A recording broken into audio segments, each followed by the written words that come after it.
At this time, I will call the meeting to order by taking attendance roll call to ensure we have a quorum for the meeting.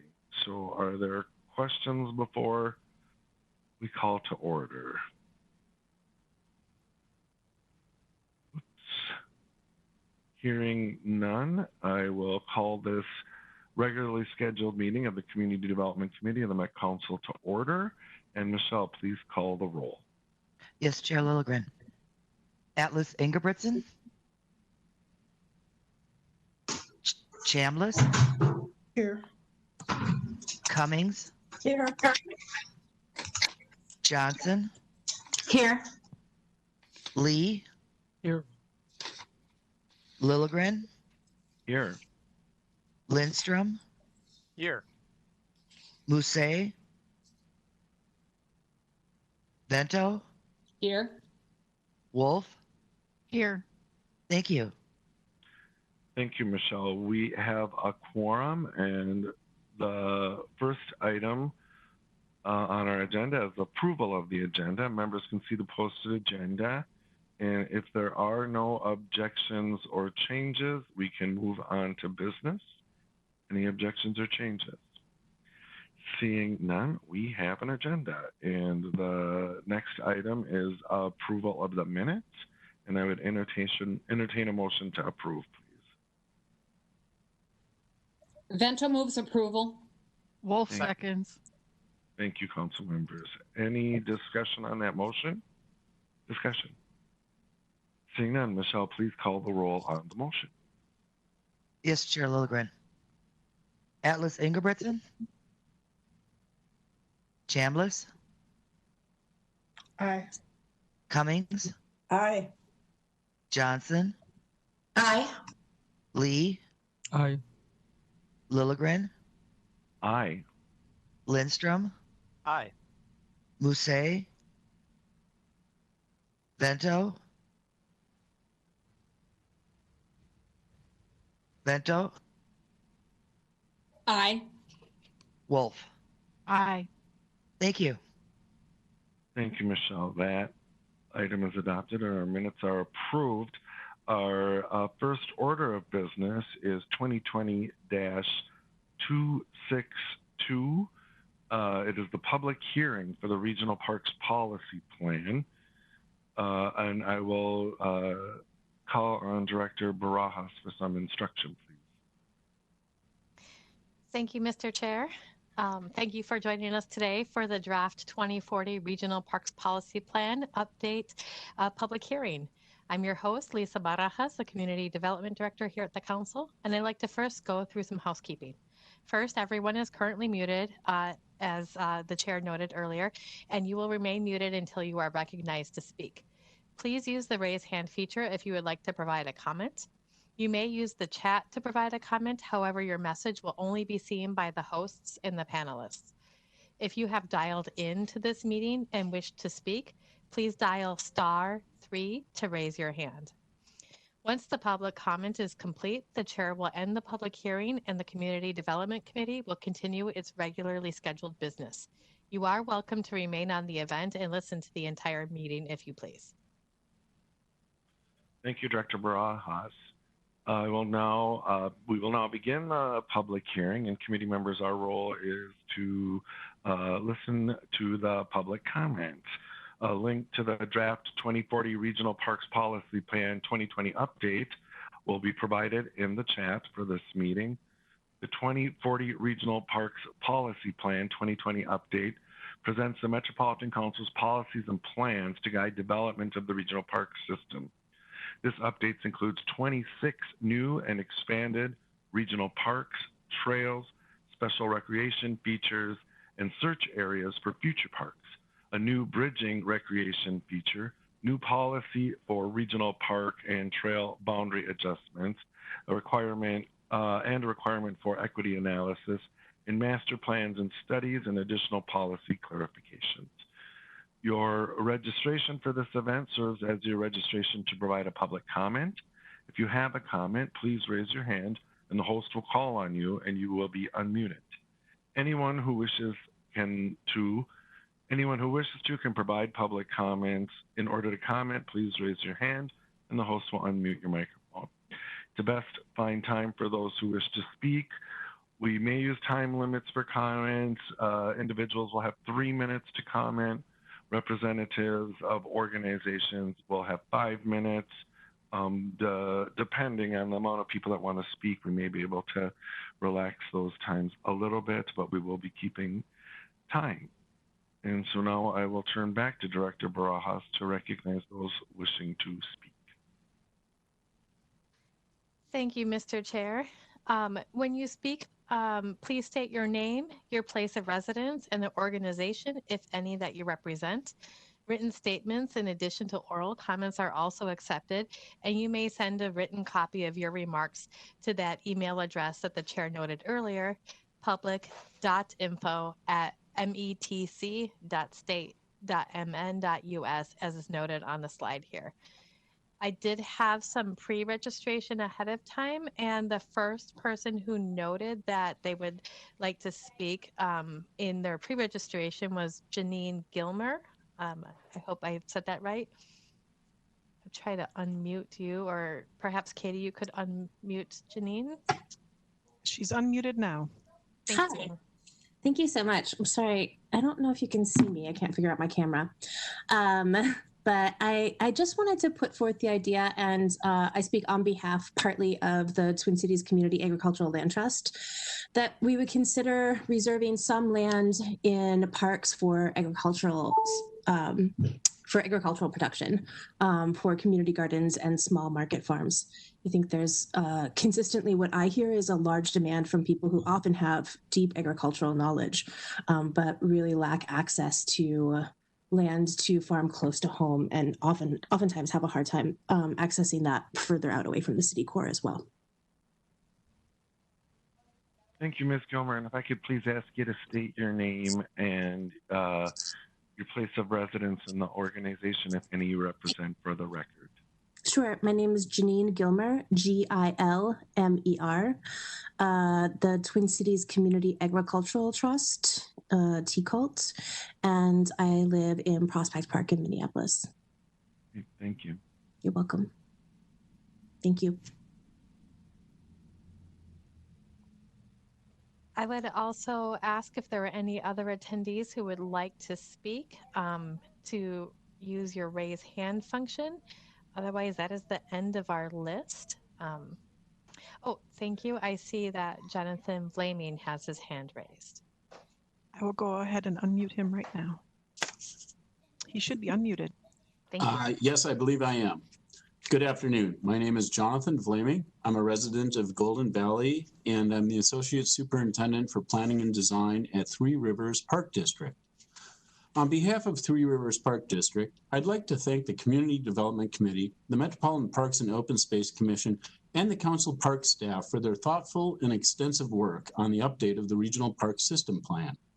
In particular, I'd like to thank you all for including all of Three Rivers' proposed system additions. Once implemented, these additions will benefit residents of the region for generations to come. So thank you. Thank you.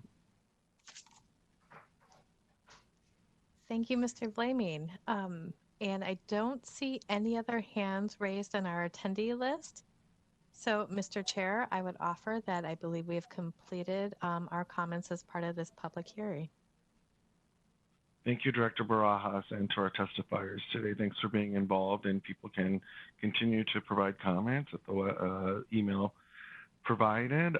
Comments will be accepted through 5 p.m. on October 30th.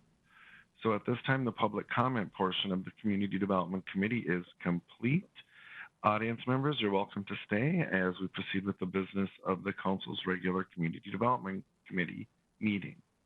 Again, thanks again for your participation. Committee members, next on the agenda is the consent agenda. Again, this is a new feature of non-controversial items.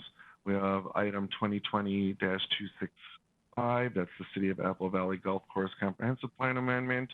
We have 2020-278, That's the authorization for approval of a limited one-year extension for Livable Communities Act grants for COVID-19 related reasons, and 2020-279 adoption of the utility allowance schedule for Metro HRA rent assistance program. Staff is on hand, and council members, is there any item that committee members would like removed from the consent for further discussion or information? If not, I would entertain a motion to approve the consent agenda. Cummings moves approval. Lindstrom Thank- seconds. Thank you, council members. And no, any discussion on the motion? Hearing none, Michelle, please call the roll on the consent agenda. Yes, Chair Lilligren. Chambliss, Aye. Cummings, Aye. Johnson, Aye. Lee, Aye. Lilligren, Aye. Lindstrom, Aye. Vento, Aye. Wolf. Aye. Thank you. Thank you. And the consent agenda is adopted. Moving on to our non-consent items. The first is 2020-263, a joint committees item. It's a comprehensive plan and comprehensive sewer plan for the city of Loretto. And Freya Thalman is here to present. Welcome, Ms. Thalman. Thank you. Thank you, Mr. Chair and committee members. My name is Freya Thalman, and I'm the sector representative for District 1. And today I'll be presenting the City of Loretto's 2040 Comprehensive Plan. The City of Loretto is a small community with dedicated staff, and I'd really like to thank the City Administrator, Mary Schneider, as well as City Planner Bob Kermis for their coordination on the City of Loretto's plan. The City of Loretto is a recipient of one of the Council's small communities planning grants. With that, I'll start with the first slide. The City of Loretto is located in northwest Hennepin County. As you can see here, it's completely surrounded by the City of Medina. Loretto is a community that has about 650 people, and it's approximately 165 acres. As shown here, Thrive MSP 2040 designates Loretto as having a suburban community designation with households growth at densities of at least 5 units an acre. Next slide, please. This slide shows the regional systems in the City of Loretto. The main regional system is the Lake Independence Regional Trail running north-south through the community. For a small community, Loretto is about to make a big change. It's in the process of transitioning from local to regional wastewater service. It's expected that service will be established in 2021, and interim service will occur through connection to a local wastewater collection system in Independence and Medina until direct regional service is provided in around 2040. The city's 2040 plan is scheduled for the Environment Committee on October 27th. Next slide, please. Loretto is anticipated to have very little change during the planning period. Between 2020 and 2040, the council forecasts that the city will grow by 50 people, representing 20 households, and that during that time period, there'll be no change in jobs. Next slide, please. Loretto is a fully developed community. It's anticipated to grow primarily through redevelopment in the area's guided mixed use. As shown here, the city's net residential density is 5 to 15 units an acre, which is consistent with council policy for suburban communities. Next slide, please. This slide shows the existing land uses in Loretto. They're predominantly single-family residential in yellow. It's about 65% of the community. They've got a large area of park in the northwest, which is green. And then other uses include industrial in purple, institutional in blue, commercial in red, multifamily residential in orange. And then there's a small area of mixed use in the center part of the city in pink. There's only a few remaining undeveloped areas in the city, and those are shown in the gray crosshatch. Next slide, please. This is the city's 2040 planned land uses. They're similar to the existing land uses. The forecasted household growth, as mentioned during the planning period, is anticipated within the areas guided mixed use, and those are in pink. As shown here, most of the mixed use and the commercial is in areas that are along or near County Road 19, which runs north-south through the center part of the city. Next slide, please. Staff review of the City of Loretto's 2040 Comprehensive Plan found that the plan conforms to metropolitan system plans, is consistent with council policies, and is compatible with the plans of adjacent local governmental units in affected jurisdictions. Next slide, please. As mentioned earlier, this plan is scheduled for the October 27th Environment Committee and is on the agenda for the Metropolitan Council meeting on November 4th. Next slide, please. The proposed action before you today is to authorize the City of Loretto to place its 2040 Comprehensive Plan into effect and to advise the city to provide the council date the Watershed Commission approved the local water management plan and the date the city adopted the final local water management plan, and then to implement the advisory comments in the review record for forecasts, land use, and water supply. And with that, I'd be glad to answer any questions. Thank you. Thank you, Ms. Thomson, for your report and for your work on this. Committee members, questions on that report? Mr. Chair?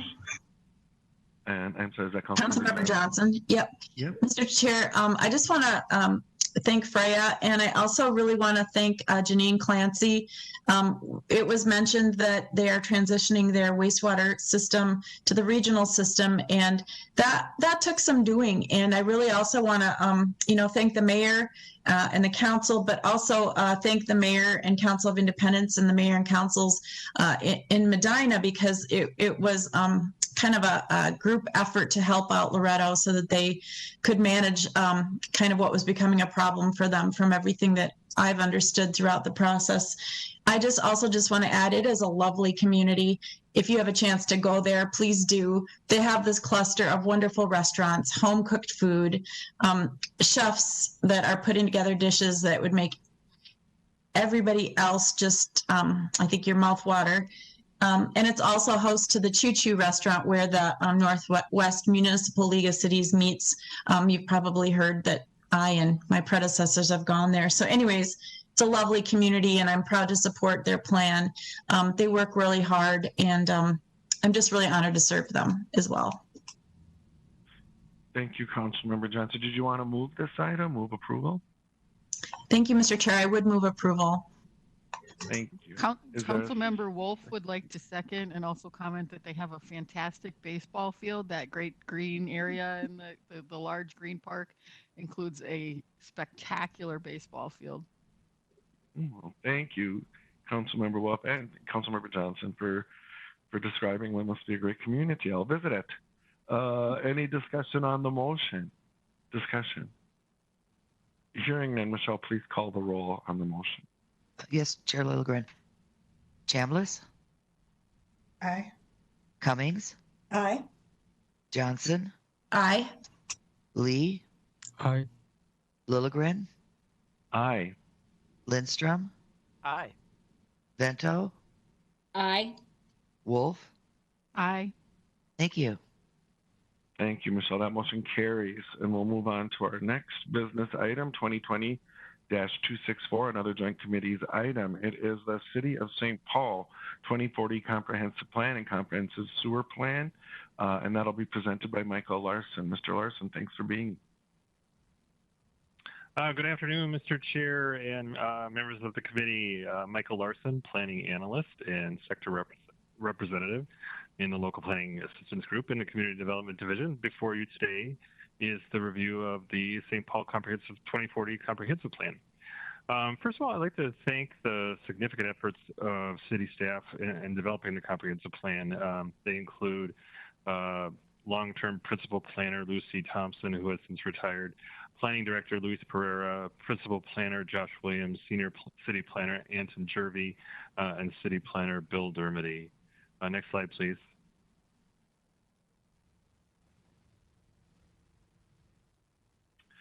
The map that you see before you is figure 1 of the staff report, and it identifies the locations of regional system components within the city of St. Paul.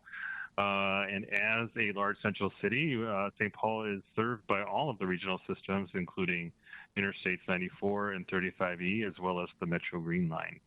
Multiple interceptor sewers carry wastewater to be treated at the Metro plant in St. Paul. And this includes the large 1-MS-100 sewer, which we may be interested in here, is nearly 12 feet in diameter as it travels across the city adjacent to Interstate 94. There are 8 regional parks and special recreation features in the city, 3 regional trails, and 8 regional trail search corridors. Next slide, please.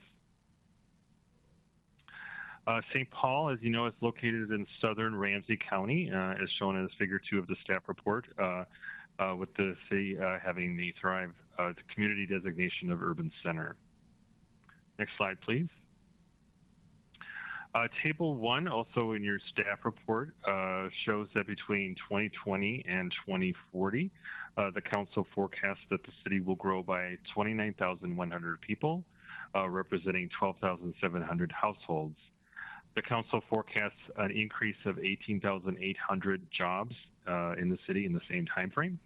Research staff and community development do note that the current employment estimate of 184,000 is lagging behind the 2020 forecast, which is nearly 195,000. Although a forecast adjustment is a possibility in consideration, the city and region are planning for and support the level of growth that we are currently forecasting for the time horizon. Next slide, please. Table 3 from the staff report shown here illustrates the planned residential density in the city. The overall planned density for residential uses is expected to be between 34.3 and 127.5 units per acre, supported by policies for residential densities that you can see in the table range from 20 to 300 units per acre in the downtown. Communities with urban center designations under Thrive are expected to plan for forecasted population and household growth at overall average minimum densities of 20 units per acre for new development and redevelopment. And as you can see, St. Paul's plan is consistent with this policy. Next slide, please. The city's existing land use here refers to figure 3 in the staff report. As a central city, as you know, St. Paul has a long and important history in the region. Starting with a significant feature, our burial mounds in present-day Indian Mounds Regional Park suggests that the area was inhabited by the Hopewell Native Americans approximately 2,000 years ago. This area was first proposed as a park space by Horace Cleveland in a speech that he gave in 1888. Incorporated as a city in 1854, the city is the seat of state government and is home to numerous regional, cultural, educational, entertainment, and sporting institutions, as well as, I'm sure you know, many, many mouth-watering restaurants. St. Paul, like Minneapolis, reflects decades of national and international migration to the area, changing technologies and redevelopment since its incorporation. Streetcar technology influenced original development patterns that are now currently supported in reinforcements by the region in transit service like the Metro Green Line, the A Line, as well as high-frequency local bus service. Next slide, please. The city's future land map, future land use map shown here is figure 4 in your staff report. On this map, downtown St. Paul has the guiding land use of downtown, which supports a mix of high-density office, institutional, and residential uses. The circles that you see throughout the city are locations of the plan's 35 designated neighborhood nodes that provide policy support for a greater concentration of uses at these locations. The mixed-use land use, shown in dark gray, is a guiding land use that you see consistently across the city to varying degrees along the city's transit corridors, at these neighborhood nodes, and at various shopping center concentrations. Industrial, shown in purple, is the guiding land use that you see consistently across the city in conjunction with regional freight corridors and access, including both the riverfront as well as the BNSF intermodal terminal in the West Midway area. Outside of these areas, like most communities, the predominant map color of yellow reflects the designation of urban neighborhood. Next slide, please. Figure 5 in the staff report shown here identifies locations throughout the city where redevelopment opportunities are likely or possible and are the basis for the acreage that was identified in Table 3.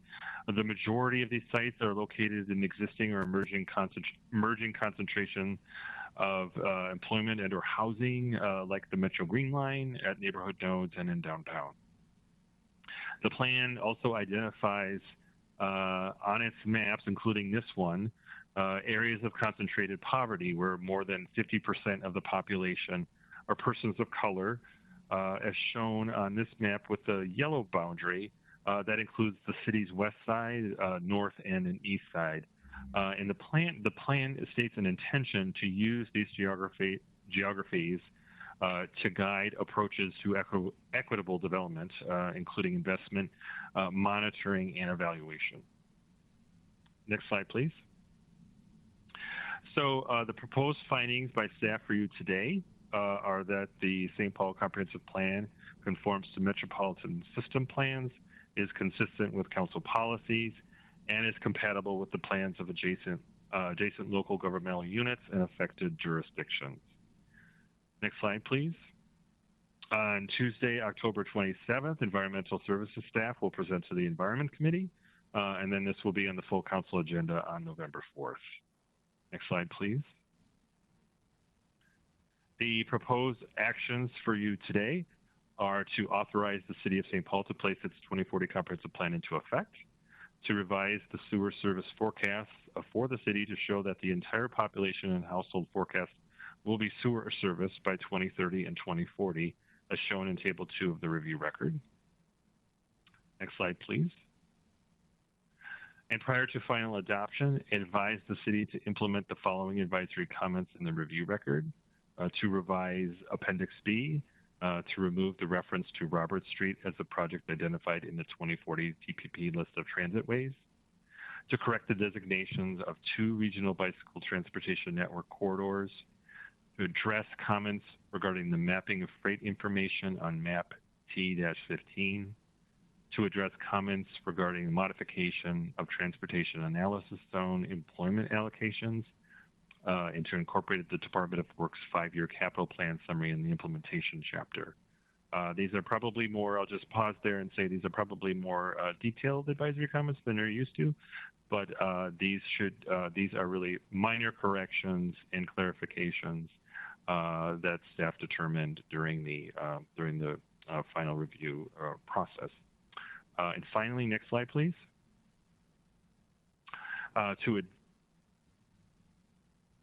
Finally, to advise the city that once completed, to submit to the council a copy of revised Chapter 50 of the St. Paul Legislative Code regarding standards and specifications for SSTS, accompanied by a copy of the resolution adopting the new rule.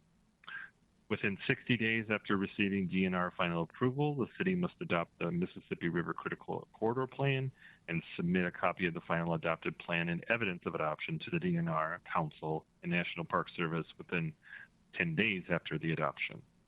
And finally, to implement the advisory comments regarding employment and household forecasts during future comprehensive amendments. And with that, next slide, that concludes my presentation. Happy to answer any questions that you might have about this review. Thank you, Mr. Larson, for the presentation. Excellent presentation and all the work on that plan. I also will note that in the chat, Councilmember Alice Ingerbranson has joined us during your presentation. Committee members, any questions for Mr. Larson on that presentation or on this comprehensive plan? Any questions? Hearing none. Councilmember Lee, did you want to move the staff recommendation for this item? Yes, thank you, Chair. Moved by Councilmember Lee. Thank you. Is there a second? Vento seconds. Thank you. Any discussion on that motion? Discussion. And I will note in the chat, Councilmember Muse is in the meeting as well as a call-in user. So thanks for being here, Councilmember. Hearing no discussion on the motion, Michelle, please call the roll. Yes, Chair Lilligren. Atlas Ingebrigtsen. Aye. Chambliss. Aye. Cummings. Aye. Johnson. Aye. Lee. Aye. Lilligren. Aye. Lindstrom. Aye. Mousse. Aye. Vento. Aye. Wolf. Aye. Thank you. Thank you, Michelle. That item is adopted. And we'll move on to our next business item. It's 2020-266. It's the City of Lake Elmo Hot and Weir Properties Comprehensive Plan Amendment, and that will be presented by Raya Smalley. Mrs. Smalley, thanks for being here. Thank you, Mr. Chair and council members. Can you hear me okay? Yes, we can. Thanks. Perfect. Good afternoon. My name is Raya Smiley. I'm a senior planner in local planning assistance, and before you today is a comprehensive plan amendment from the City of Lake Elmo that's called Pot and Weir Properties. Next slide, please. Perfect. Thank you. So this is the figure 1 of the staff report. This map shows the regional systems in relation to the amendment site. There aren't any regional system components within half a mile of the amendment site. The closest regional system component is about 0.6 miles from the site, and that is the Central Greenway Regional Trail, the planned trail. Next slide. Thank you.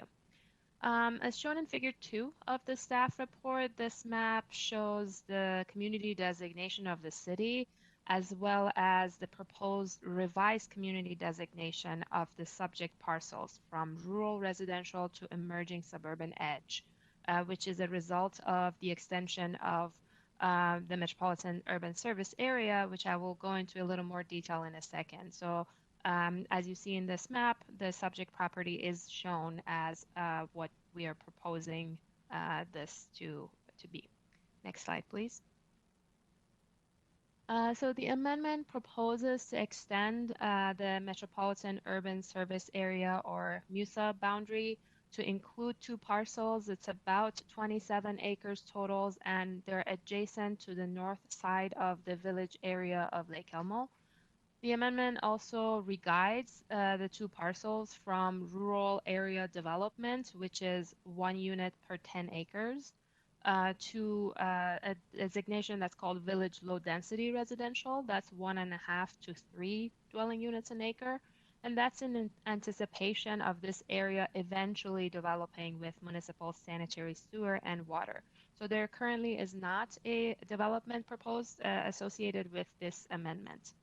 So since the rural residential community designation is precluded from the provision of wastewater services, staff is recommending to revise the community designation of the subject parcels from rural residential to emerging suburban edge in order to be able to provide that service in the future.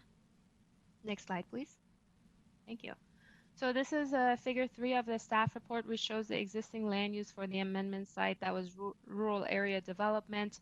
The areas to the south of the subject site are also currently designated as village low density residential. Next slide, please.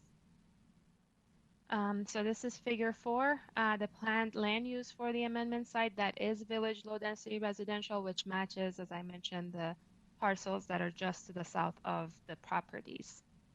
Next slide, please. So table 1 from the staff report, also shown here, it shows the planned residential density in the city.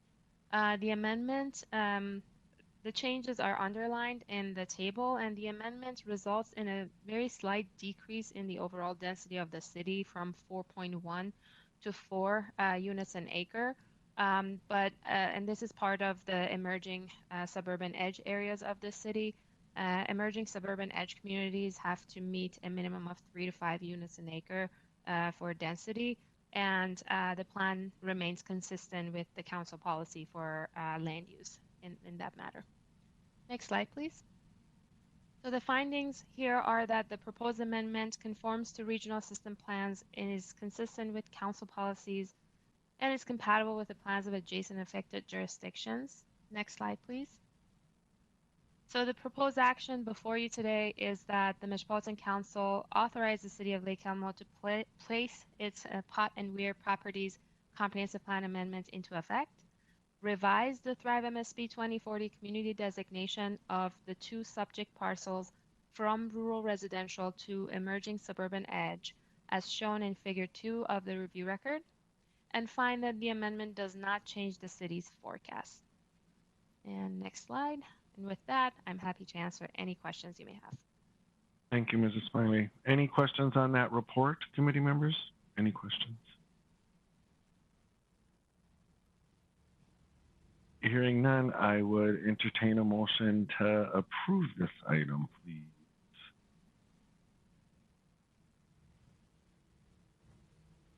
Vento moves approval.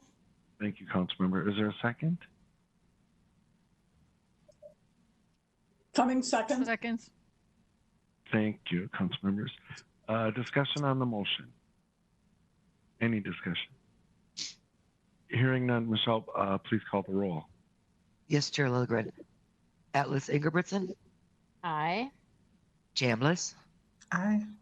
Cummings. Aye. Johnson. Aye. Lee. Aye. Lilligren. Aye. Lindstrom.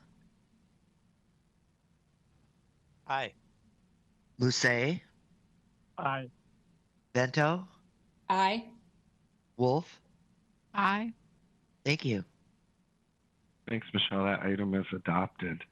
And we will move on to our next item, which is the Grand Round North Regional Trail Master Plan from the City of St. Paul, and that will be presented by Colin Kelly. Mr. Kelly, thanks for being here.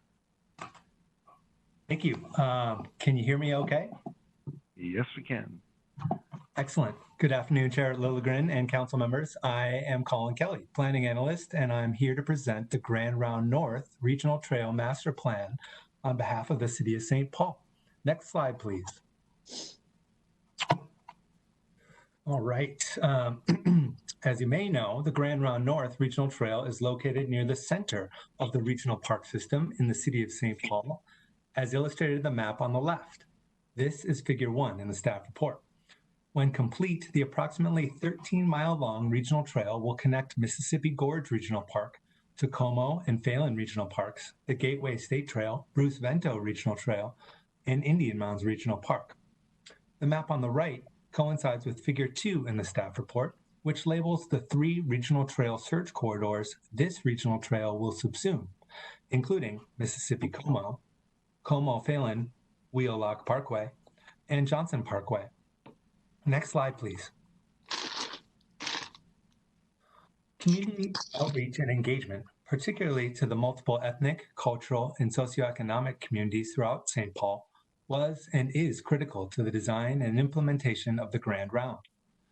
The methods of engagement focused on informing and consulting the community and involving them at interactive workshops and pop-up meetings. So, who was engaged? Residents all along the trail route, including at McDonough Homes and Commonwealth Terrace Cooperative, where proactive efforts were made to expand opportunities for members of underrepresented communities. These locations were chosen, in part, to reach local residents who live in public housing, or low income, or within communities of color, are students, or who may not speak English as a primary language. Agencies, including the Minnesota Department of Transportation, Ramsey County, and Metro Transit have been, and will continue to be, involved in the planning and implementation process, as will advocacy nonprofits like the St. Paul Bicycle Coalition and Move Minnesota. What did participants say? According to the master plan, several key themes emerged throughout the engagement efforts. Support for the plan was prevalent. The needs of both bicyclists and pedestrians must be considered. There was a strong preference for facilities that are separated from motor vehicles, and related, safety was a concern for many participants. Amenities like restrooms, water fountains, and benches are desired as well. Finally, connections and better wayfinding to and from existing trails are desired. Next slide, please. All segments and facilities of the regional trail will be constructed to be compliant with the Americans with Disabilities Act, or ADA.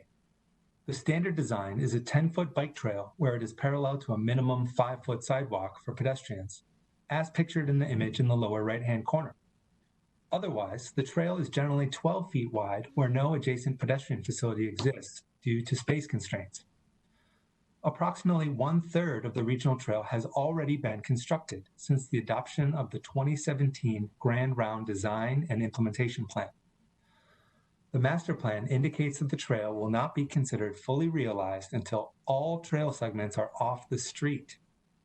Where on-street trails currently exist, for example, along a portion of Wheelock Parkway and along Raymond Avenue and Pelham Boulevard, they are considered an interim condition. Separated trails will be constructed as street improvements are made. Lastly, all segments of the Grand Round North Regional Trail are contained within the existing public right-of-way and parkland, and therefore no acquisitions are necessary to develop the trail. Development cost estimates include trail construction, wayfinding signage, site furnishings, lighting, and vegetation improvements. The City of St. Paul estimates these costs at $11,058,000. Last but not least, it is important to note that the approval of the master plan does not commit the council to any funding at this time. Further council action is needed to approve any grants to the City of St. Paul for the development of the Grand Round North Regional Trail. Next slide, please.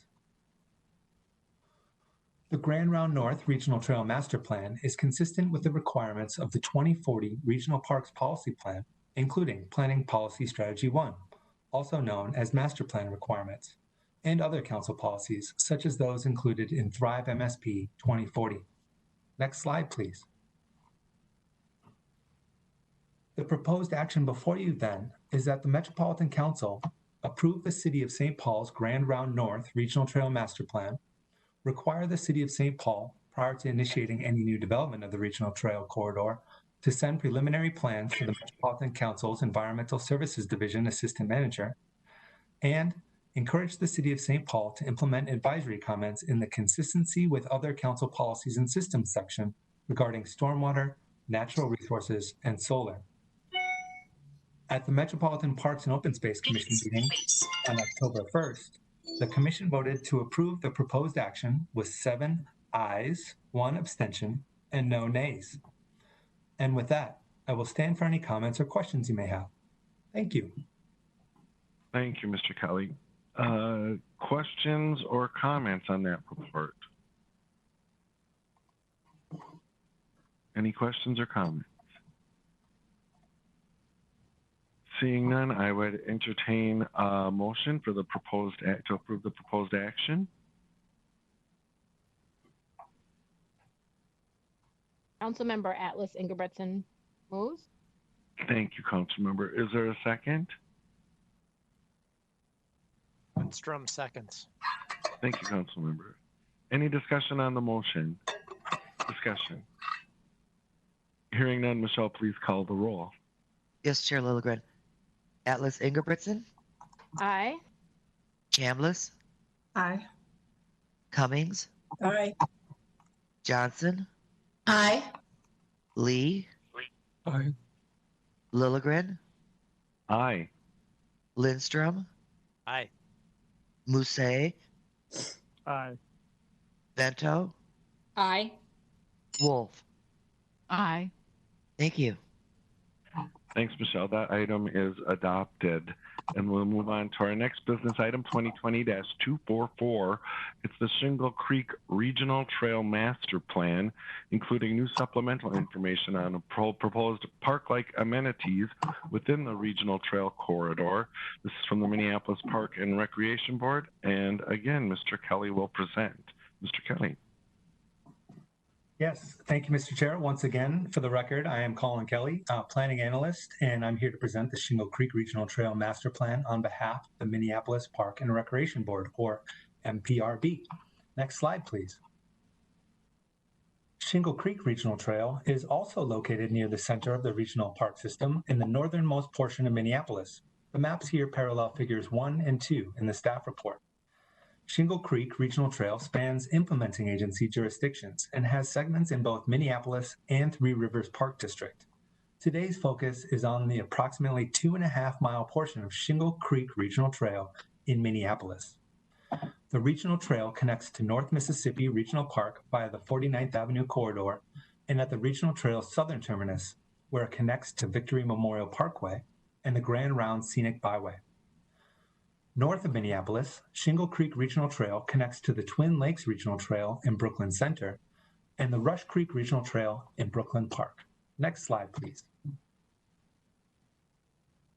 Shingle Creek Regional Trail is included in MPRB's broader North Service Area Master Plan because the regional trail runs through and is linked to local neighborhood parks on Minneapolis's north side.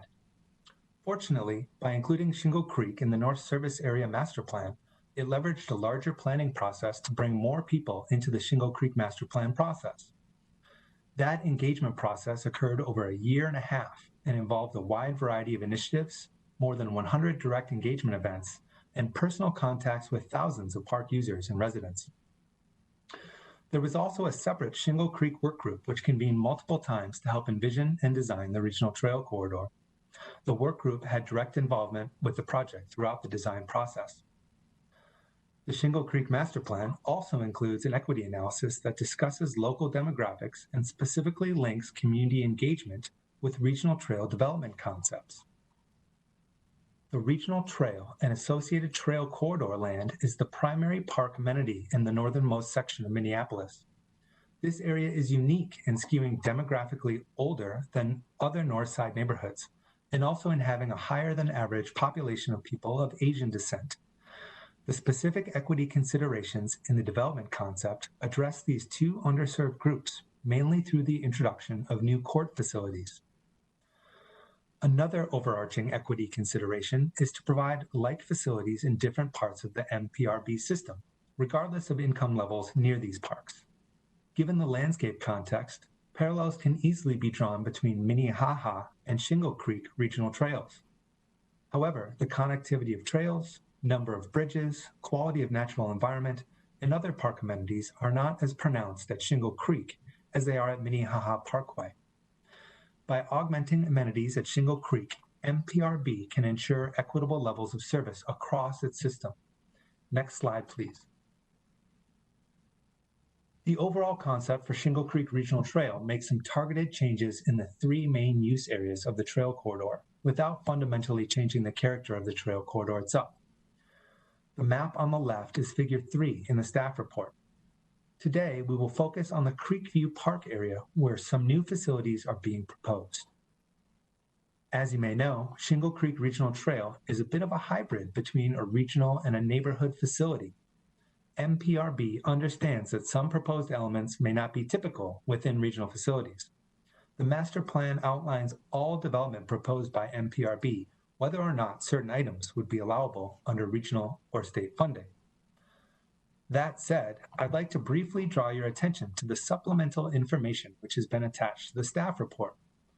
This letter from MPRB is meant to clearly articulate and differentiate the proposed amenities in the Shingle Creek Regional Trail Corridor, which should be considered regional from MPRB's perspective. I should note that this letter and its differentiation between regional and local master plan amenities is specific to Shingle Creek Regional Trail and associated regional trail corridor land in the specific geographic context of North Minneapolis. There are no acquisition costs associated with the master plan. but development costs are estimated to be $19,479,205. Lastly, approval of this master plan does not commit the council to any funding at this time. Further council action is needed to approve any grants to Minneapolis Park and Recreation Board for the development of the Shingle Creek Regional Trail Corridor. Next slide, please. The Creekview Park area of Shingle Creek Regional Trail will remain organized mainly as it is today, with the addition of a few specialized facilities meant to draw new users of underserved demographics to the regional trail. The map you see here is Figure 5 in the staff report. The play area remains in its existing location. The skate park is relocated and expanded and improved to a location behind the recreation center and middle school. The baseball field is removed in favor of 4 pickleball-specific courts. This sport is growing significantly in popularity among seniors, and this would be the first dedicated pickleball courts in the Minneapolis system. According to the master plan, their location at a regional trail hub would also encourage use from outside the city by people visiting by a bicycle. Near 51st Avenue, within the regional trail corridor, 4 new Sepik Takraw courts will invite new users into this space. Currently, Minneapolis has no such courts, and the neighborhood in which this park sits has expressed a strong desire to have them. As with the pickleball courts, the location along a regional trail will invite players to bike down from Brooklyn Park and elsewhere to play. Next slide, please. The Shingle Creek Regional Trail Master Plan is consistent with the requirements of the 2040 Regional Parks Policy Plan, including Planning Strategy 1, Master Plan requirements, Recreation Activities and Facilities Strategies 1 through 3, which includes Strategy 1, Balance, Conservation, and Recreation, Strategy 2, Range of Recreation Opportunities, and Strategy 3, Equitable Use, as well as other council policies, such as those found in Thrive MSP 2040. Next slide, please. The proposed action before you then is that the Metropolitan Council approve Minneapolis Park and Recreation Board's Shingle Creek Regional Trail Master Plan, including the supplemental information provided in the clarification of submittal of Shingle Creek Regional Trail Master Plan letter dated September 2nd, 2020, and require the Minneapolis Park and Recreation Board, prior to initiating any new development of the regional trail corridor, to send preliminary plans to the Environmental Services Assistant Manager at the Metropolitan Council's Environmental Services Division. I should note that at the Metropolitan Parks and Open Space Commission meeting on October 1st, the Commission voted to approve the proposed action with 6 ayes, 2 abstentions, and no nays. And with that, I stand for any comments or questions that you may have. Thank you. Thank you, Mr. Kelly. Any comments or questions on that report? Chair, this is Councilmember Atlas Ingebretson. Please. Thank you. I just, to add into the comments that Colin shared last regarding conversations at MPOSC, we had a very robust conversation about how this plan is moving us in a very intentional and responsive way in advancing equity, both in the context of one of the plans that came out with the strongest and most robust community engagement strategies that bridged both local and regional communities, as well as in the responsiveness. So not just checking the box on engagement, but actually integrating into the plan designs that really respond to the requests of various ethnic communities, adding in features that are more inclusive of how they like and are able to recreate in the outdoors, people that are older, as well as populations underserved currently by our regional facilities, so particularly young people over the age of 14, but under the age of 24. And so it was really wonderful to hear some of the oldest MPOSC members or commissioners, not oldest in age, but in length of service on the commission, but they might also be older in age too. So not to confuse that, really talk about how this is a no-brainer from an equity perspective. And so just wanted to share that little bit of additional perspective and share also my absolute support for this plan, and that it's we're actually seeing the fruits of our equity efforts pay out. So thank you. Yeah, thank you, Councilmember Atlas Ingebrigtsen, for that perspective and for your service representing the council in MPOSC as well. Any other comments, questions for Mr. Kelly on this report? One from me, Mr. Chair. This is Peter. Councilmember Lindstrom. Yeah. Thanks very much. Just really two quick questions. One, I have not heard of this. I'm sorry if I'm mispronouncing it. The Sepak Takraw game, and I'm curious to know more about that. It sounds intriguing, and then if the funding comes into place as anticipated, when could we expect to see this come to fruition? Both this project and the Grand Rounds Trail in St. Paul. Mr. Chair, can I help answer the first question? Yes, I was going to ask either Mr. Kelly or my fellow council members. Please educate me. Thank you. Councilmember Lee. Yeah, thank you, Councilmember Lindstrom, for a great question. Takraw is a very very interesting sport. It's there's a lot of flair. Imagine playing volleyball but with your feet. That's literally what it is, and it's hugely popular in Southeast Asia. In fact, I'm pretty sure it's in the Southeast Asian Games. And so because it's so much like soccer, which is the world sport, is wildly popular in Southeast Asia. And so a lot of Hmong folks, Thai folks, Lao folks, and Burmese folks play it. And so I think it's really responsive to the newer Americans who are coming here. Thank you. I've seen that game, Mr. Chair, and I didn't know what the name of it, and I think I'd need to be about 25 years younger for me to give it a try. Thank you. Thank you. And then, Mr. Kelly, did you have a response to Councilmember Lindstrom's second question about the timeline? Indeed. Yeah. Thank you, Mr. Chair. Councilmember Lindstrom, going back to Grand Round North Regional Trail, there's a table within the staff report or business item that outlines the anticipated sequencing and completion of the different components, different segments of the regional trail corridor. Like I said, about a third of it is already complete.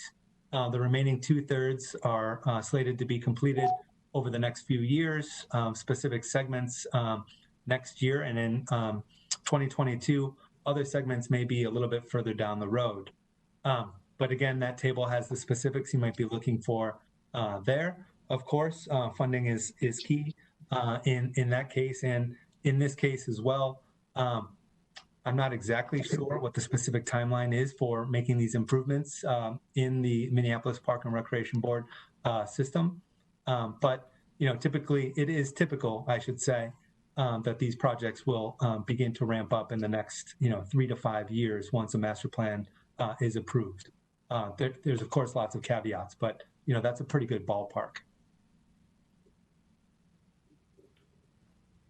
Thank you, Mr. Kelly. Further discussion or questions? Councilmember Cummings.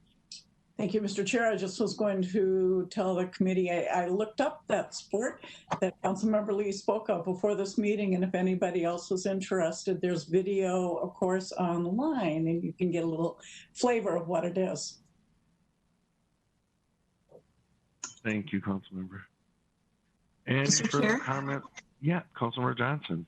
Thank you. I want to thank Councilmember Atlas Ingebrigtsen because she answered all my questions that I had even before I asked them, so way to go. I also just really appreciate the work behind this. This is the neighborhood that I owned my first home and started my young family. And, that was a long time ago. And I can tell you it was, first of all, Northside pride, right? Camden, woo, way to go. Love that community with my whole heart. yet I would say there's so much industrial and with the railroad tracks, and it was just so cut off. And over time, council members, and I could name many, have worked in the area, and the park system and the park board. But I was there recently, and it's transforming, and it's because of this type of work. And with Camden Town now emerging, right, and rebranding and trying to build new identity and investments for this part of the community, I'm just really thrilled, and I couldn't be more prouder to support this. And it's giving another legacy in life, and new history, bringing and pairing it with all the former history of this land. So I don't know, it just really means a lot to me, and I'm just thrilled to see all the changes. And I also can see the intentionality of trying to connect where industry and railroads and big roadways, this brings connectivity, and I really appreciate that. So kudos to everybody who's worked on it. Thank you, Councilmember. Further conversation on this item, Councilmember Chambliss. Oh, thank you. It's just, it was a great presentation. Great to hear the council members' comments and involvement on this project as well. We all have our own personal stories, and my parents got their first house in the Camden area. And I actually lived within a couple blocks of the junior high where the improvements are. So it's great to be kind of full circle and be a part of this planning effort. And I'm looking forward to seeing the area grow and change over the years. Great. Thank you, Councilmember Chambliss. Further discussion, Councilmember Wolf. Thank you. I've been waving my hand for a while, and I wasn't sure if you could see me or not. My apologies. I can't see everybody all at once. My apologies, Councilmember. So, okay, I think this is a fantastic plan in terms of the mixture of uses and whatnot. But my concern is that we're mixing city park amenities and regional amenities into one trail plan. And if we do that all over the region, we're going to end up paying for basketball courts and tennis courts and pickleball courts and skate parks and everything in any wide place along any regional trail in the region, which is nice, but those are city park things, and city parks should pay for city park things, and regional park system should pay for regional park things. So as much as I love this, and my husband actually did used to play to craw. He's 56 now, and whacking his head with that, because you do it with your head, you can hit the ball with your forehead or with your feet, but it's a really hard woven ball. It's like made out of basket material, and anytime he'd play, he'd end up with a black and blue forehead from whacking his head on the ball. But those are fantastic amenities. But the way I see this plan is that we should be drawing a line along the trail and saying, okay, regional money pays for the trail corridor, and then we partner with this, because Minneapolis is a little different from some of the other agencies. I mean, Bloomington and St. Paul also have city parks and regional parks, but the rest of the system is city parks are separate from the regional park. With Minneapolis, it makes it easier. They acquired the land, so there is no land cost issue. But as far as the ongoing funding, we should be drawing a line at whatever diameter across the trailway, and the things outside that are local park, and you put anything you want there with city money, and great, it brings people to the trail, it exposes people to the trail, exposes people on the trail to other things. But from a funding standpoint, long term, I think having those uses included as part of a regional trail is a slippery slope that's going to be a mess all over the region. I mean, the regional park money is for regional uses, and those are really local uses. They're great uses, but they're not regional uses. And so I love this, and I think it's a fantastic plan, but I'm going to have to vote no on the funding part of it, the potential future funding part of it, because it should be separated into regional trail with local park amenities along the side, which is an easy thing to do, but the city of Minneapolis didn't choose to do that. Thank you, Councilmember Atlas. Question, yeah, Councilmember Atlas Ingebrigtsen. Oh, no, this is just in response to Councilmember Wolf's point, and I would encourage that staff chime in, but I just want to reiterate that everybody, is, entitled, of course, to their perspective and opinion. We allow for many things in regional facilities, and this plan has gone through our staff's review. It has gone through the Met Council's, or the Metropolitan Regional Parks and Open Space Commission's review, and has been analyzed for its compliance with our programs as they are outlined, and has made it to this point because it has met those expectations. I would also offer maybe just one point to think about some of the examples of how we're being responsive to changing demographics, both in new populations, as we identified with the chief corporate courts, and existing in the but however existing populations who are currently underserved with actually truly regional amenities. Skateboard parks are playgrounds for children who are a little older. And this is the age group that is underserved currently by our regional parks. And as a result, we create a gap of participation in our regional parks. They're also regional. They draw people from all over. And if you, I know that in the very near future, we'll be able to see street light data that will be able to show and demonstrate that regional draw that skate parks are. So I just wanted to share that little bit of information and encourage Colin to maybe speak to the rest. Yeah, thanks. And if I may, Councilmember Atlas Ingebrigtsen, thanks. That actually just kind of tees up the question that I had for Mr. Kelly as well. And that relates to the supplemental information that was provided by the Minneapolis Park and Rec Board. And their spreadsheet, they identify what's regional, what isn't regional. I'm just wondering, is this concurrence with their position, or is that a designation that's up for discussion or debate when the funding question comes forward, Mr. Kelly? And so sort of overlaying both Councilmember Wolf's and Councilmember Atlas Ingebrigtsen's comments. So does the supplemental information designate those different facilities as either regional or not?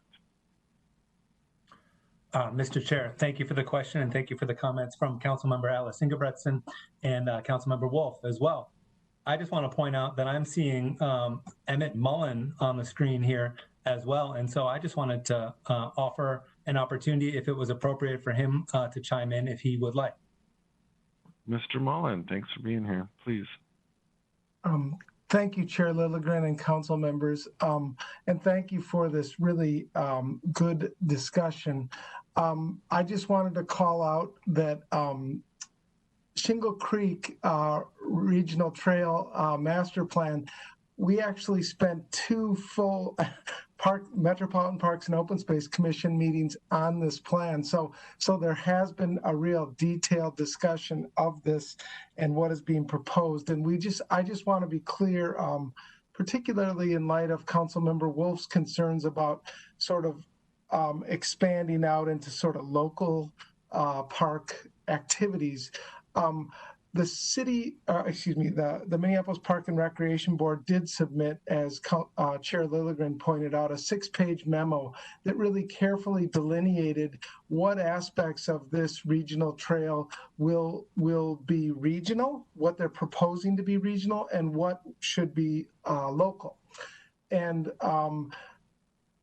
for those activities that what I'll call non-traditional activities, there is a process that's laid out in the Regional Parks Policy Plan in Chapter 7, the recreational facilities and amenities, that the park board followed.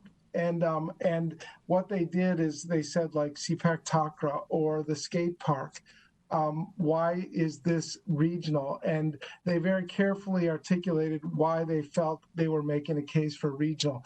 They strongly believe that these facilities will draw people from the region.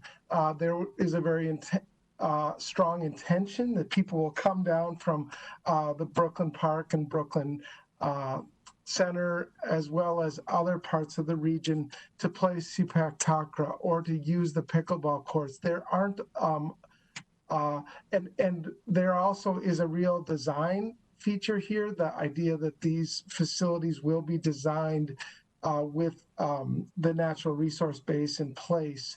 The final thing I'll say is this area was originally developed in, I think it was the 1930s, and it was a very wet area, and there was a lot of fill brought in, and the Shingle Creek corridor was largely a drainage ditch, and it's hasn't received that much attention ecologically, and this plan is really proposing to put that ecological attention to this area where there will be more native plantings, restoration. So I think this is, as a number of the council members spoke, this will be a real boost, and this corridor will feel much more like both a regional trail with park-like amenities, as well as an ecological natural resource-based place.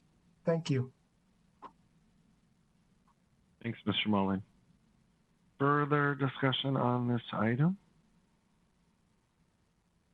Am I missing anyone's hands? I apologize if I am. Mr. Chair, can I respond? Please, Councilmember Wolf.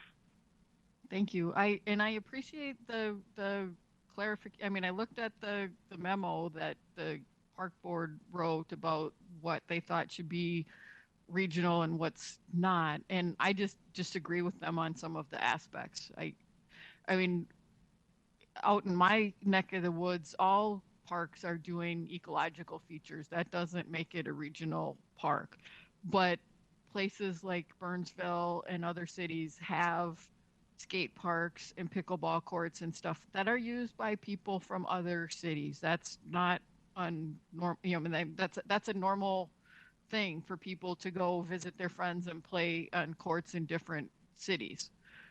Or gather for a league or whatever in different cities. That doesn't make it a regional park, because I want to be able to treat everybody in the region the same, and to say that Minneapolis should get regional funding for their skate park that's next to a trail where Burnsville shouldn't. Or, I mean, I've had some of the communities in Dakota County would like us to buy the trail right away on regional trails that go through city parks. And I've told them that's ridiculous. You know, I mean, I'm trying to be, trying to be consistent throughout the, you know, and not put money in, because everybody wants money. Of course they want the money, you know, and we have to, in my mind, focus the money on the things that are truly regional, and those other things are fantastic. The things that they have along this trail are fantastic amenities. I'm not disagreeing with the plan at all. It's only the financing part, because that leads to greater visitation counts than you would have otherwise. Because if you have people who only show up to play pickleball and they're not on the trail, that would still be counted as a regional park visitor when we're doing our regional park visits, which means that Minneapolis gets more money. That's not fair to another regional park that goes through a city park, but nothing that happens in the city park gets counted as a regional trail visitor. I'm just trying to keep everybody in the region treated the same. Like I said, I love the plan. It's a fantastic plan. But I remain concerned about treating some places differently than others, as far as when city park kind of things are next to a trail. Thank you, Councilmember. Any further discussion, questions, comments? Hearing none, we have a proposed action before us, and I would entertain a motion to approve. Chair, this is Councilmember Atlas Ingebretson, and with great pride and excitement, I move this for approval. Thank you, Councilmember. Is there a second? Councilmember Musa, second. Thank you, Councilmember Musse. Any discussion on the motion? Discussion. Hearing none, Michelle, please call the roll. Yes, Chair Lilligren, excuse me. Atlas Ingebretson, Aye. Chambliss, Aye. Cummings, Aye. Johnson, Aye. Lee, Aye. Lilligren, Aye. Lindstrom, Aye. Musse, Aye. Vento, Aye. Wolf. Nay. Thank you. Thank you. That motion is adopted. And thank you to the park staff for your work and for your presentations. And we will move on to our final business item tonight. This is one that we've been introduced to a few times, and I appreciate staff for moving quickly on this opportunity and for keeping us informed as we go forward. And so it's item 2020-281. It's a joint committee same week item. So it's affordable housing program, unit purchase, and a special budget amendment. And Terry Smith is with us to present. Ms. Smith, thank you. Thank you, Mr. Chair. Good afternoon, Mr. Chair, members of the committee. My name is Terry Smith, and I'm the director of the Council's Housing and Redevelopment Authority. I apologize to those of you that were at are part of the management committee also. So council members Lilligren, Lee, and Johnson heard this last Wednesday. I believe council member Vento also listened in on that meeting, and potentially council member Musse may have been absent. But so this will be a repeat for some of you, but we have a unique opportunity before us that I think is worth some discussion today. And so I'm presenting some information on a potential unit purchase under the Family Affordable Housing Program. Next slide, please. I wanted to provide just a few slides to provide some background and history on the Family Affordable Housing Program to really help set the stage and answer the question of why the council owns housing. This may be some repeat for you all as well from a previous information item on the Family Affordable Housing Program. This program goes back to a 1992 class action lawsuit that was filed by a group of public housing residents against the city of Minneapolis, the Minneapolis Public Housing Authority, and others that alleged historic patterns of racial segregation within the city. Resulting from that lawsuit came the Holman Consent Decree in 1995, and that decree required the Minneapolis Public Housing Authority to demolish 770 units of public housing and redevelop them or recreate them in non-concentrated areas of the region, including areas within the city as well as suburban locations. At that time, there was really a regional effort to meet the intent of the decree and the requirements of the decree. And the Metropolitan Council was a partner in that, in agreeing to develop 150 units of public housing. Next slide, please. Again, the council committed to developing 150 units of public housing. Statute 473.195 allows the council with the authority to develop housing units with the approval of municipalities. So back between 2001 and 2004, the council purchased 150 units of housing on the open rental market. They're located in 11 suburban communities throughout Hennepin, Ramsey, and Anoka counties. We have cooperation agreements in place with each of those cities for that purpose. The council took formal action in 1999 that established the Family Affordable Housing Program, and we received $28 million from HUD through the Minneapolis Public Housing Authority to develop these units. And although the action from January 1999 allowed for the development of 300 units, the council only purchased 150, and that was largely due to funding limitations at that time. Next slide, please. Here are a few charts that show you where the units are located. Again, 150 units in suburban Anoka, Hennepin, and Ramsey counties. 76 of these units are single-family homes, 65 are townhomes, and 9 are twin homes. Of the 9 twin homes, in 2 cases, the council owns both sides of the twin home, and in 7 cases, the council only owns one half of the unit. Next slide, please. Here's a map that shows the location of these units. As you can see, suburban Anoka, Hennepin, and Ramsey counties. Next slide, please. We have a current opportunity before us, and council staff were approached by the owner of a neighboring twin home in Maple Grove to determine if the council had interest in purchasing the other half. This just happened within the last few weeks. As a result, the council's HRA staff, along with the real estate development staff, visited the unit. Although the unit needs some really just TLC and cosmetic internal improvements, the unit is structurally sound. The council's real estate development staff conducted a unit appraisal and determined that the value is reasonably priced. If the council were able to purchase this unit, that would assist with asset management protection. So if we have more control over the asset if we own both sides.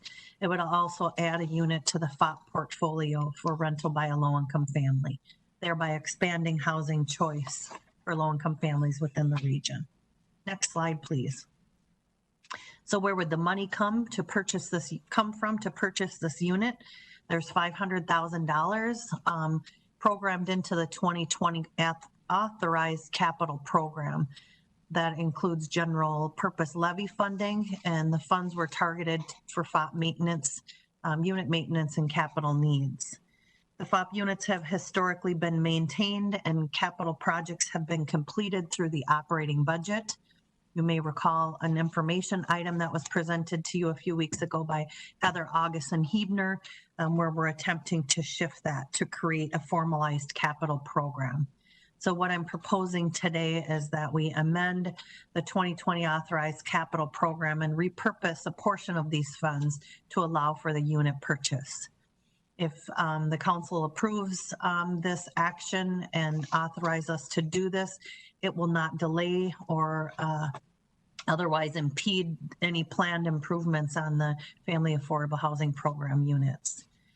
We had a third-party property inspection done in 2019 that determined all the FOP units are really in good repair and good condition for their age. We need to do a more thorough asset assessment of these units, and we had planned in 2020 to do a more thorough unit inspection, but COVID-19 has delayed that. So we're hoping to get back into the units in 2021 to more formalize this capital improvement plan. Next slide, please.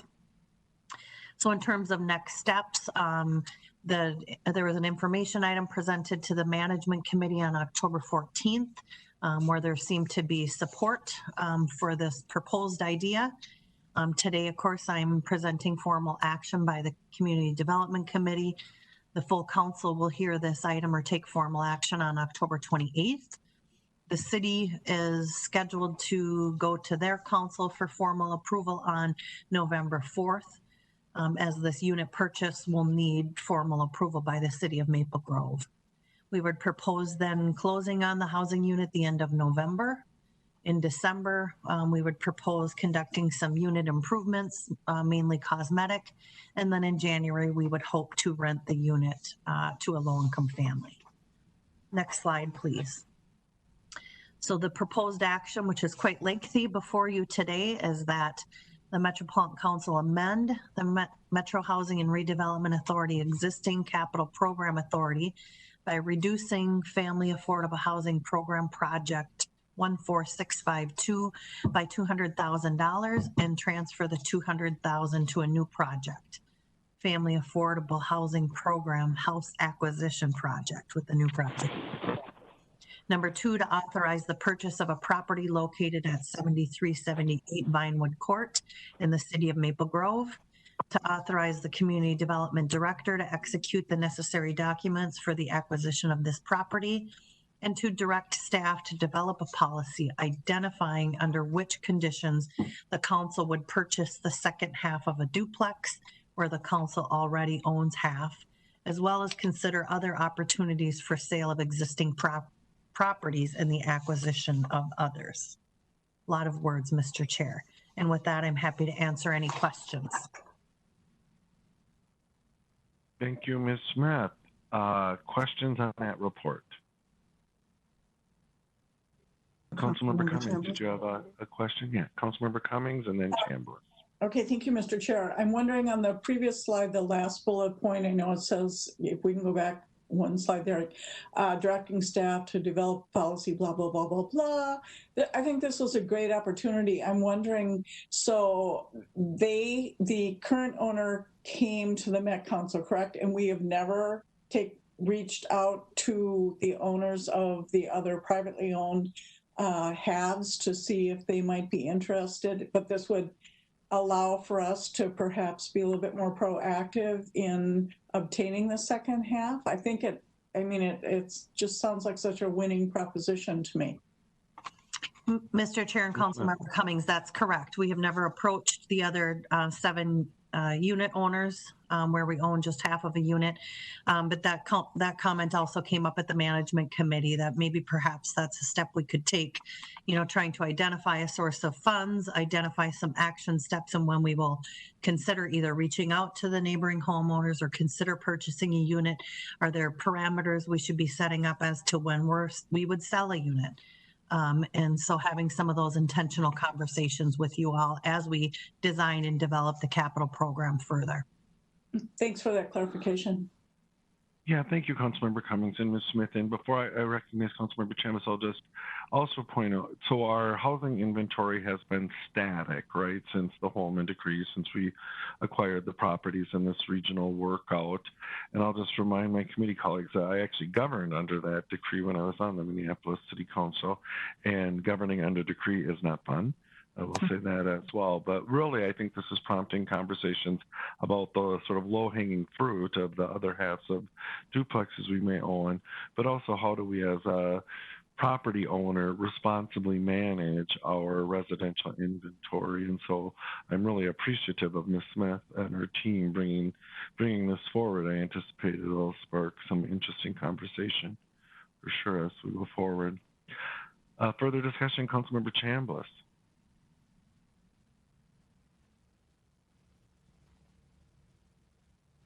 Councilmember Chambliss. Okay, now you can hear me, I suppose. Yep. This is good to look at. I know that we are looking for opportunities for a larger number of bedrooms, and this would obviously address that problem for our renters. I'm curious to know how many people would be served if we were not going to buy these 2 units? How many affordable housing homes can $200,000 cover,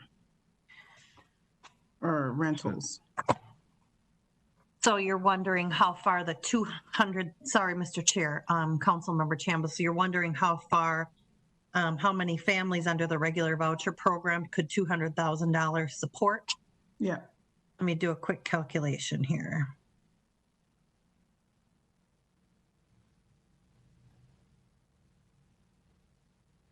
I mean, based on average HAP today, that's 20 families.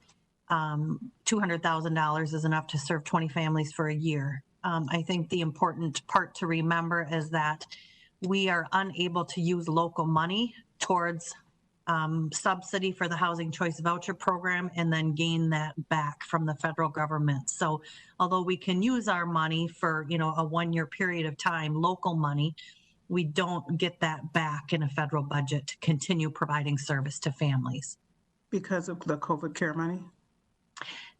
Mr. Chair and Councilmember Chambliss, no, overall. The HUD prohibits us from using local money for HAP, housing assistance payments.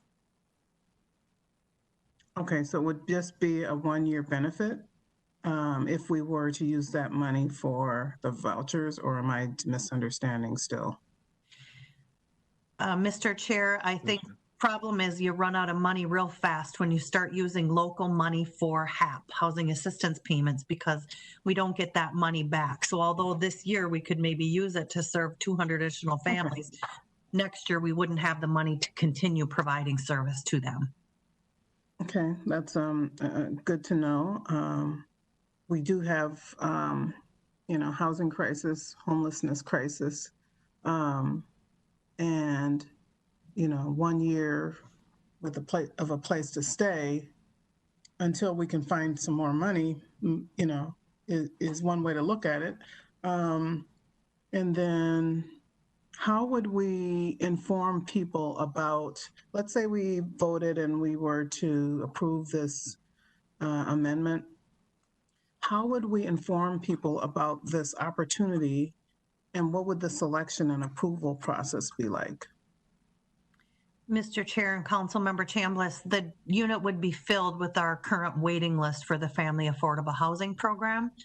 So the unit that I'm proposing to purchase is a 3-bedroom today, but can be pretty easily turned into a 4-bedroom housing unit with very minimal improvements. And so what we would do is market the unit to the current families that are on the Family Affordable Housing Program waiting list for a 4-bedroom. And they would come off of that waiting list via lottery? Mr. Chair and Councilmember Chambliss, they are ordered by date and time. So it would be the family that they're placed on the waiting list in lottery order. So we would take the top family, and that placement was determined by a lottery. Okay, thank you. Thank you, Councilmember. Further questions on this report or this proposed action? Again, I can't really, okay, Councilmember Johnson. Thank you, Mr. Chair. I'll just reiterate what I said in the management committee. I think this is really great. It's very opportune for us to take a look at the other half of an asset that we already own. And I really appreciate, again, Terry's thoughtfulness on kind of coming back years later and trying to approach with some strategy and plan in place on how we're going to continue this program and where there could be some other opportunities. This actually is located in my district, and I really appreciate the opportunity to do a 3 or 4 bedroom in the Maple Grove area, and I know the city's very supportive as well. So even though our money is never going to go as far as we want it to, in this case I think it's the right time for the right property. And again, I really want to be proactive in just checking out those other properties where we don't own the other half. I think there's an advantage not only for us in some economies of scale, but again, they get, the families get yards and bigger spaces and more bedrooms, and those are in short supply too. So kudos to Terry and her team. Appreciate the hard work. Thank you, Councilmember. Further discussion, Councilmember Wolf. Thank you, Mr. Chair. I think this is an interesting opportunity, and I'm supportive of it. I do want to find out more before going after other properties. As far as what sort of financing would we looking to Minnesota Housing to help pay for it, or where would the money come from in terms of doing more? But from a maintenance standpoint, owning both sides of a duplex certainly is a lot easier than owning just one. So for this one, for sure, yes, but I'd need to find out more information if we're going to go after more. Thank you, Councilmember. Further discussion, Councilmember Chambliss. Just one more question.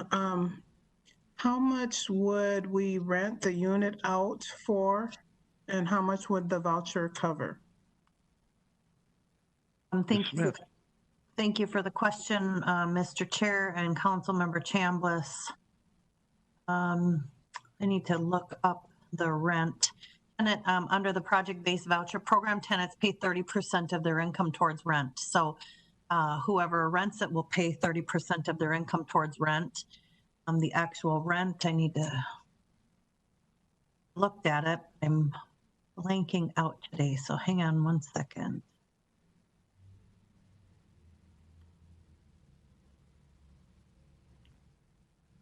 Sorry about that. Give me just a minute here.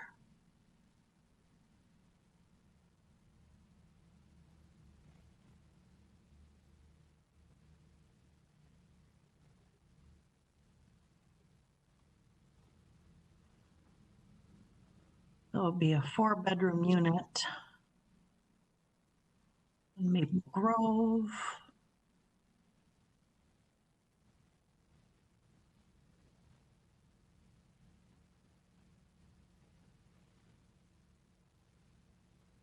Here it comes.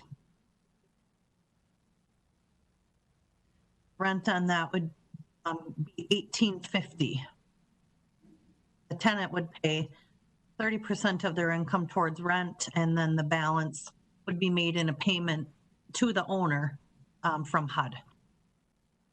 Okay, and you would do. I mean, we discussed doing some general improvements to the property, including adding another bedroom.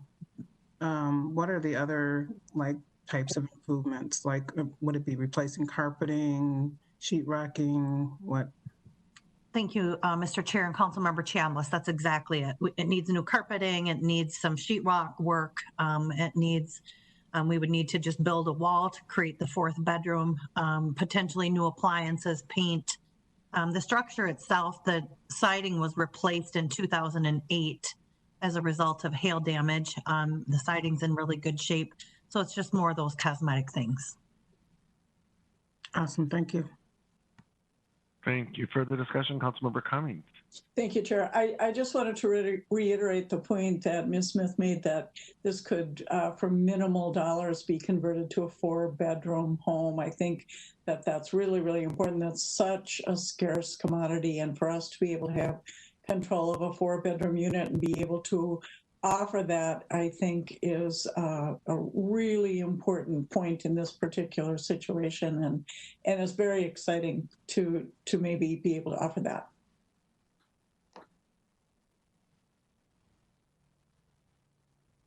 Thank you, Councilmember. Further discussion on this report?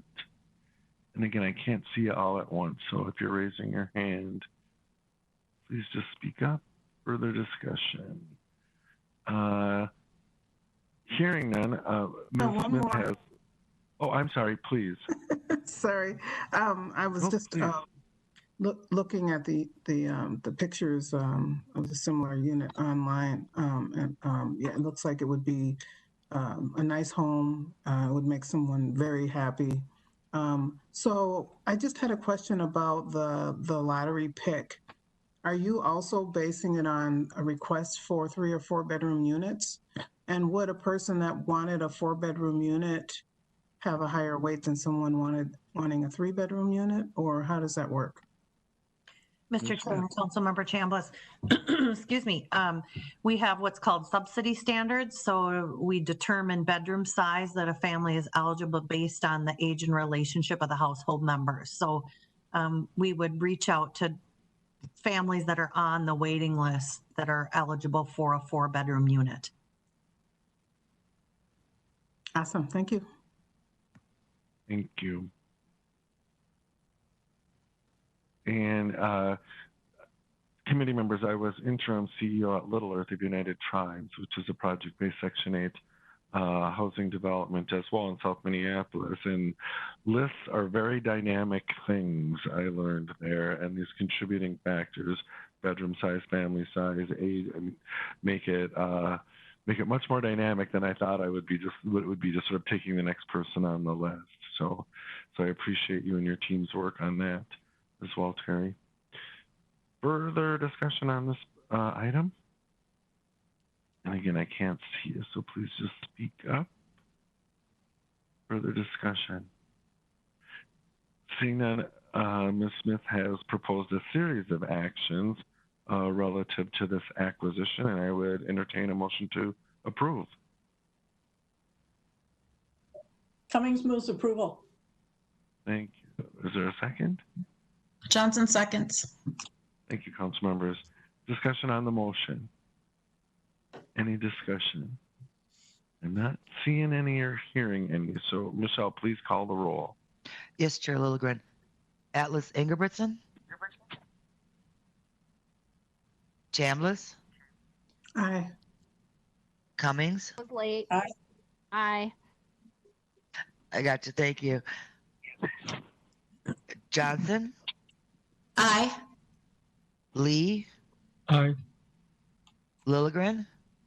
Aye. Lindstrom. Aye. Musse. Aye. Vento. Aye. Wolf. Aye. Thank you. Thank you, Michelle. That item is adopted, and that was our final business item. Director Barajas, anything else before we adjourn? I do not have any other items for you. Thank you, Mr. Chair. Thanks. Committee members, anything? I do want to thank staff for the help getting this public hearing together in a different format, the sort of panelist format, and I think things went very well. So I appreciate the help and support. And seeing no further business before this committee, we're adjourned. Thanks, everyone.